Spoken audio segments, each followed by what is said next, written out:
এক কিছু কিছু এখন এই দুনিয়ার ভিতরে আমাদের ছেলে মেয়ে বিয়ে শাদী করায় কি করে জানেন?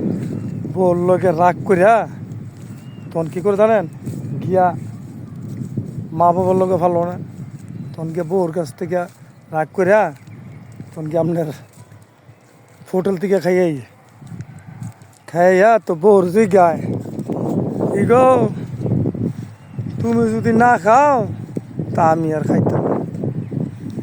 হ্যাঁ তাই কিন্তু তার ফ্যাট কিন্তু হোটেলতে খাইয়ে গেছে, তে দিল হে পিঠে দিল ঘরের জি তার কি সেটের পাল। তে ভাবলো ঘরের জি আমার যখন ফ্যাট বাসে আমি খাইয়ে হোটেলতে খাইয়ে তারপর আদরতে জি গায় তুমি খাইতে না, তুমি না খাইলে আমি খাইতাম। কত আদর গো, কিন্তু তার ফ্যাটটা বাসায় আসছে। তে আর তার বউর চিন্তা ভাবনা করছে তো দেয় না আপনি তার বউর কত আদর এবারে ঘরের জি এবারে লেগে তার টেনশন নেই, তার নিজের পেটটা বাঁচাইয়া দেয় তার বউর জি খায় তুমি না খাইলে আমি খাইতাম। তো যদি ভিডিও ভালো লাগে তো সবাই একটু লাইক শেয়ার করে ধন্যবাদ।